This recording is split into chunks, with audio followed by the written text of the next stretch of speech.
Hey, welcome back to Smart Study Habits. I'm Emily, and I'm here with Zach. If you're new, hit subscribe so our short, helpful episodes find you every week, right when you need a boost. Glad you're here. Today we're talking about why small habits win. Not perfect plans, just tiny actions that stick to your day. Think 5-minute vocab, 1 page of reading, a quick voice note. Small wins work because they're easy, even when you're tired. When a task is light, you don't argue with yourself. You just do it, and the repeat builds confidence, and that confidence becomes momentum. I learned that the hard way. Last year I made a huge 90-day schedule. It fell apart in week 2. Then I tried a coffee trigger. As the kettle boils, I review 5 flashcards. That word, trigger, means a cue that starts your habit. I love that. My version is a bag check. Before I leave home, I swap one word. For example, I replace very hungry with starving, or very tired with exhausted. Swap here just means change one thing for another. What about travel days? When your routine breaks, how do you keep the tiny habit alive? I use an if-then plan. If I'm on a bus or in a line, then I listen to a 2-minute clip. I also mark a calendar. Seeing a streak, a line of days, keeps me honest without pressure. Right, that's the habit loop. Cue, action, reward. My reward is simple.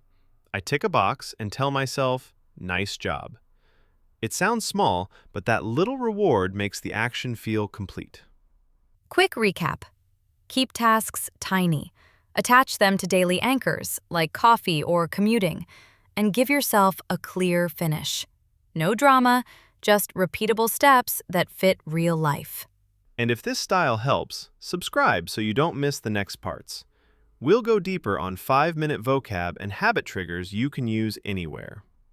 Before we move on, choose one anchor right now. Coffee, breakfast, brushing teeth, or waiting for an elevator. Which moment can carry your English today? Keep that anchor in mind. In a minute, we'll show you exactly how to build a 5-minute drill that feels light but grows your skills fast.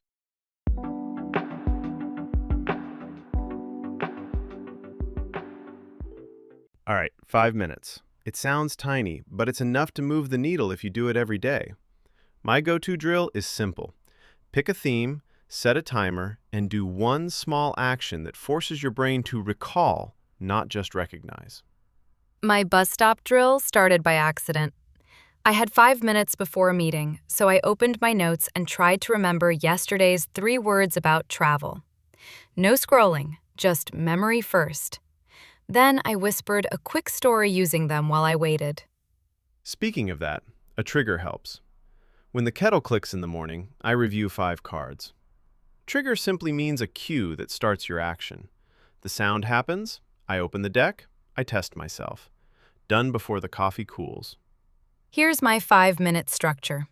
1 minute to recall yesterday's words, 3 minutes to make 2 short sentences, 1 minute to record them as a voice note. I call it a micro drill, tiny practice that fits inside a real moment, like waiting or walking. I used to cram random words, and they slipped away. Then I started theme weeks. Food week, work week, travel week. That's chunking, grouping similar items so your brain links them. Suddenly, the words supported each other instead of fighting for space. 2 techniques make the drill stronger. Active recall, try to remember before looking, and spaced repetition, review with growing gaps, day 1, day 3, day 7. Short, smart timing beats long, tired sessions every time. I add one more layer, collocations. That means words that like to live together. For example, I kept hearing take a break, so my drill became recall the phrase, say a sentence about my day, and move on.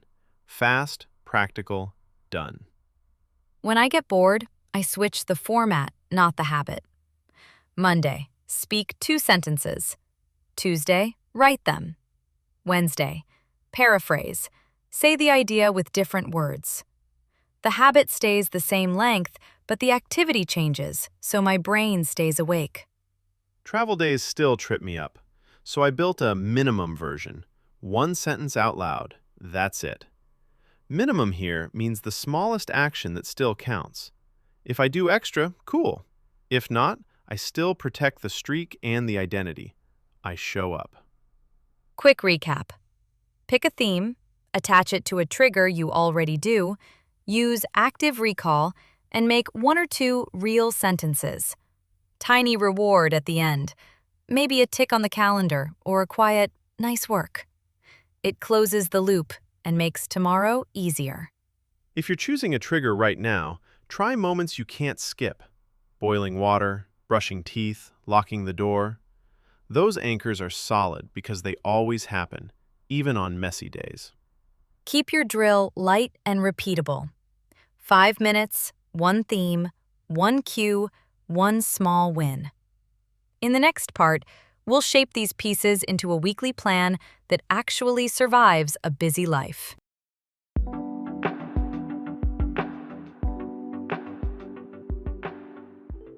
Let's dig a little deeper into goals and plans. I like using SMART because it stops me from making fuzzy promises. SMART means specific, measurable, achievable, relevant, and time-bound. When those 5 are clear, my week stops feeling random. I learned that after a messy month. My goal was improve vocabulary. Too big. I changed it to, by Friday, learn 20 travel collocations and use 10 in short sentences during my commute. Specific and time-bound. Then I made a tiny schedule to match it. How did you check it was measurable? That part trips people up. They feel busy, but they can't prove progress. I set a simple benchmark, a small test. Benchmark just means a clear standard. On Friday, I retold a short travel message using those collocations and counted how many showed up naturally. If I hit 10, goal met. If not, I roll it to next week. My weekly plan looks like a menu, not a prison. Monday, 5-minute recall with coffee. Tuesday, 1 voice note on the bus. Wednesday, read a short article and highlight phrases. Thursday, speak 2 sentences out loud. Friday, review and mini test. Done. I add buffer time because life happens. Buffer means extra space in your plan so delays don't break it. I block Thursday evening as a catch-up slot. If the week goes smoothly, great. I use it to stretch or rest. Another trick is removing friction. Friction is anything that makes a task harder to start. I prep my flashcard deck on Sunday, place a sticky note on the kettle, keep headphones in my bag, and put my reading app on the phone's first screen. And I set a baseline. Baseline means the minimum that still counts. Mine is 5 minutes or 2 sentences, even on tough days. If I do more, great. If I can only meet the baseline, I still protect the habit and the identity. I show up. Funny you say that. Last month I had family travel and a wedding. I split my plan into must-do and nice-to-have. Must-do was the baseline every morning. Nice-to-have was a longer read on the train. Relevant here meant choosing tasks that match that week's reality. I also use accountability. That word means sharing your plan so someone expects it. On Sunday night, I text my friend. By Friday, 20 travel collocations, minimum 5 minutes daily. Catch up on Thursday. If I miss, I say why and reset. No drama. End of week, I do a quick review. What worked? What got in the way? What's my one change for next week? Review and reflect are short, 5 minutes with a cup of tea, and I add a tiny reward, like a favorite snack or a walk. Quick recap. Make 1 SMART goal. Build a light weekly menu. Add buffer time. Remove friction. Set a baseline, and share it with someone. Small pieces working together. That's what makes progress stick. Speaking of progress, next we'll track it with journals, apps, and simple check-ins so your wins are visible. That visibility keeps motivation alive when life gets noisy.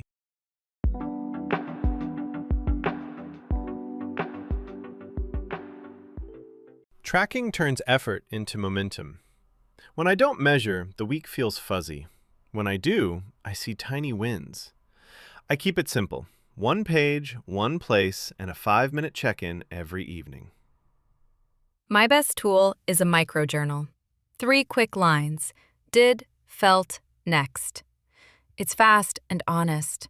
Check-in just means a short status update with yourself. I write it while the kettle boils, pen ready beside the mugs. Apps can help, but I still like paper. I use a tiny dashboard, a 1-page view of key numbers. Metric means the number you track. Mine are minutes studied, sentences spoken, and days I showed up. I also record a Friday voice note. I retell a short story for 60 seconds and save it as my benchmark clip. Benchmark is a clear comparison point. When I listen to older clips, progress becomes visible, not just a feeling. For daily motivation, I draw a simple calendar streak, 1x per day. Streak means a chain of days without a break. After a week, the line looks too good to break, so I do my 5 minutes to keep it alive. I tag entries by theme: work, travel, small talk. Tag here means a quick label. On Sundays, I skim the tags and choose next week's focus. It keeps the plan relevant to my real life, not random. Accountability helps me. I send a Monday check-in to a friend and a Friday done message. I set a gentle nudge, a calm alarm named 2 sentences. Nudge means a small reminder that pushes you in the right direction. Bad weeks happen. I rate each day red, amber, or green. Green means I hit my baseline. Baseline is the smallest action that still counts. Amber means partial. Red means missed, but I write 1 reason and 1 fix. No shame, just data. I also look at trend, not perfection. Trend means the general direction over time. If my monthly graph slopes up, more spoken minutes, fewer reds, I celebrate, even if one Tuesday was a mess. Quick recap. Use a microjournal. Keep a visible streak. Choose 2 or 3 metrics, and save a weekly benchmark clip. Make tracking tiny and consistent so it lives inside your day, not on top of it. Emily, what's the one tracker you'd keep if you had to drop everything else? The voice note. It's proof I can hear. That file helps me stay patient on slow weeks. And speaking of support, next we'll talk about study buddies and simple ways to keep each other going.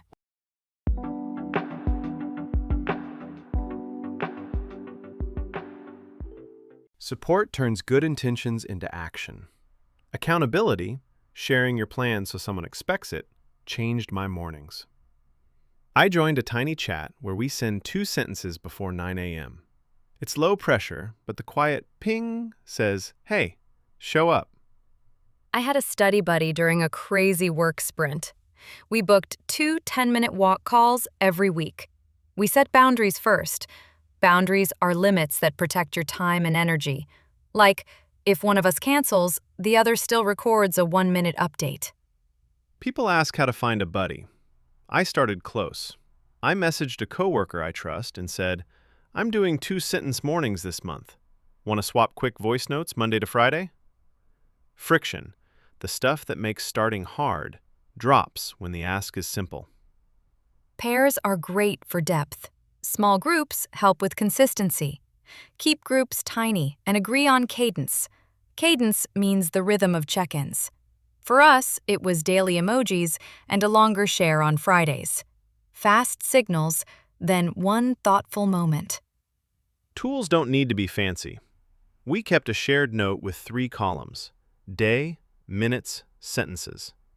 A green dot meant done, yellow partial, red missed with a reason.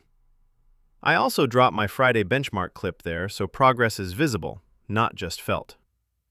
Time zones used to kill my momentum. So we set a window, not a minute. Window just means a flexible range. Before lunch in your city. If the day explodes, the minimum version still counts. One sentence and an emoji check-in. What about a flaky buddy? Empathy first, then a reset. Reset means agree on new rules that fit real life. I told mine, let's switch to 3 days a week, same baseline, same window.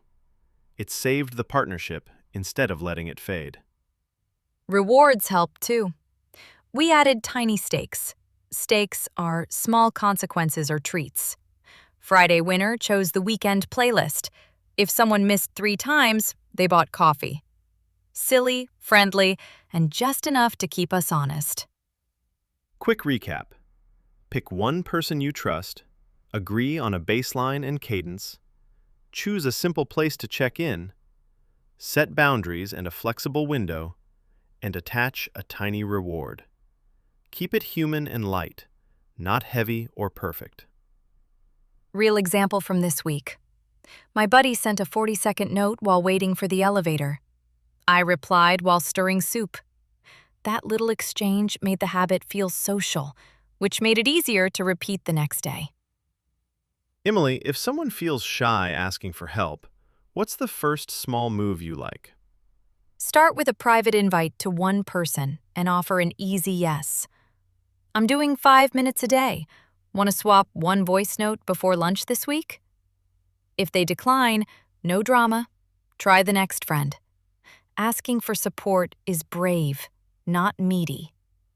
And speaking of brave, next we'll talk about bouncing back after rough weeks and how to celebrate wins without losing momentum.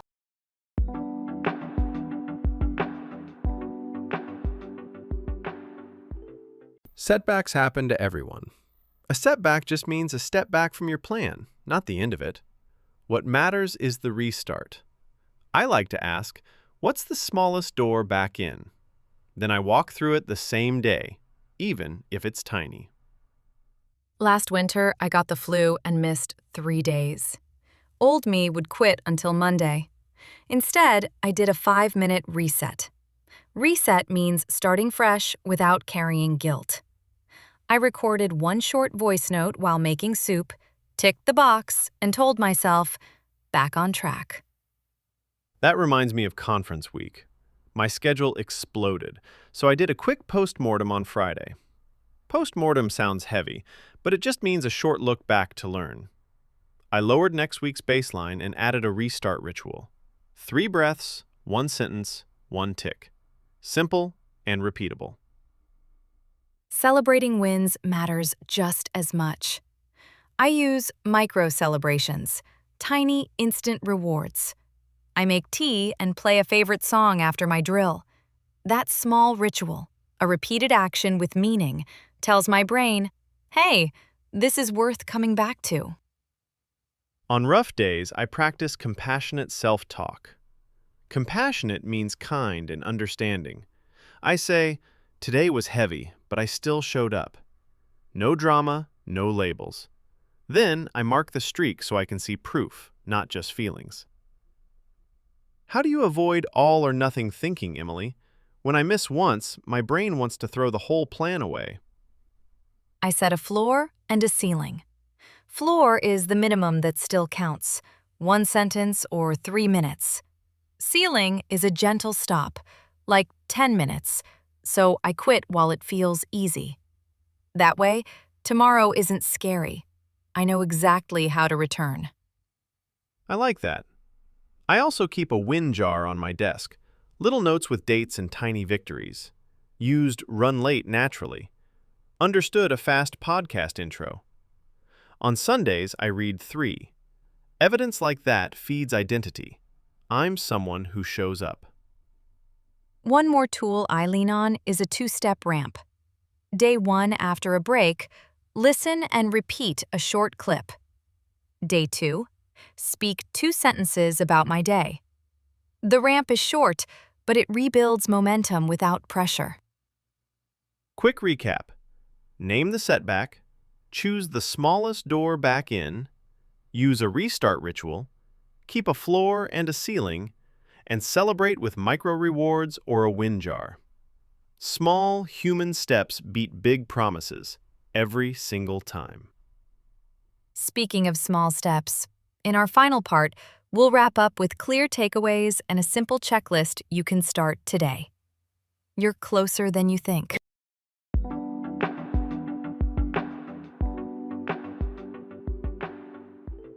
All right, let's land the plane with clear takeaways.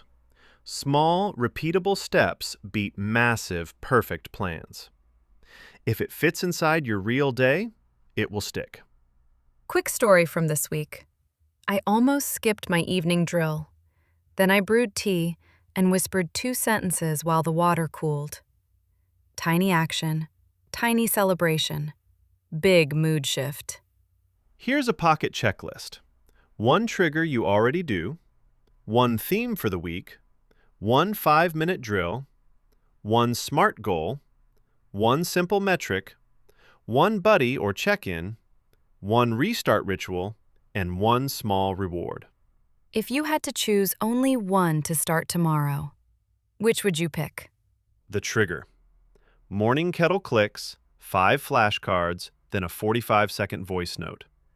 Baseline stays low, so my brain says yes without a fight. Choose a checkpoint, too. A quick moment to see progress. Checkpoint means a short review point. Mine is Friday evening. I listen to my benchmark clip and tick the calendar. Name your files by date, like 2025-01-12, so growth is visible. When you hear smoother sentences, that's momentum, the feeling of moving forward, and it's motivating. Share your one action with a friend tonight. Before lunch, I'll do 5 minutes. If you want, drop it in the comments and cheer for someone else, too. Thanks for spending time with us today. If this helped, subscribe and send the episode to someone who needs a light start, not a heavy plan. Take a breath. Pick the smallest door back in. Then, close the loop with a tiny reward: tea, a song, or a walk. You're building something steady. We'll be back with more simple tools that fit your busy life. Until then, keep it short, keep it kind, and keep showing up.